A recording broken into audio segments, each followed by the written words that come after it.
Consistency and focus, that's what we're gonna talk about today. Good morning, everybody. Welcome back to the video. So, yesterday I actually had a very good time. I went outdoors. There was our friend's wedding, and I spent very good amount of time with my buddies and all. That was a really good time.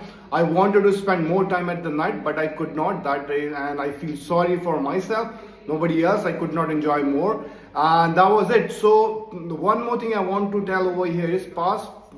I've started posting from past 25 days, and from past two to 3 days I have been lagging in terms of posting, getting up early in the morning and following my morning routine. That is what was a promise, but I have been lagging on that. So I have realized two things so far. The lesson is not about what is the biggest problem you're solving in the world. Let it be the most difficult problem of the physics or the chemistry or the quantum physics out there, or life, or you're traveling to a very high out there in the mountains, going to the Mount Everest and all. It comes about only and only two things at the end of the day. That is about psychology. The first thing is about consistency. Yeah, it is about consistency, coming back every other day no matter what, showing up every other day no matter what, and going out there and doing your work is the most simplest but the most hardest thing to convince your mind.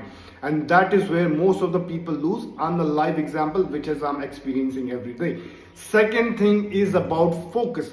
A lot of people, especially right now when we have access to phone and distraction is on us, scroll every other day, right?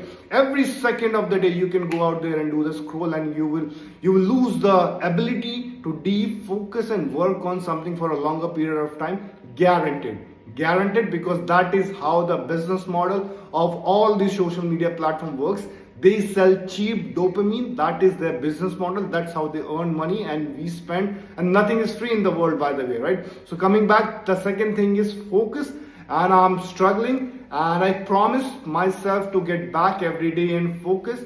The things I'm supposed to do, I have to do. I don't want to, but I need to do. I have to get there. I have to stay away from the things that are more appealing, more promising over the surface, but that they are really, bad and really bad and underneath. So I have to stay away from those things. Staying away from the shiny object out there and just focusing on the very mundane, boring task that is nobody's talking about. Going to gym and putting more reps, doing more push-ups, doing more pull-ups, doing 20 more squats with 10 kg weight on, all those kind of things that keeps your mental strength, that keeps your mind in one direction. Let it not letting it slip from the right direction. So that is what I'm trying to do.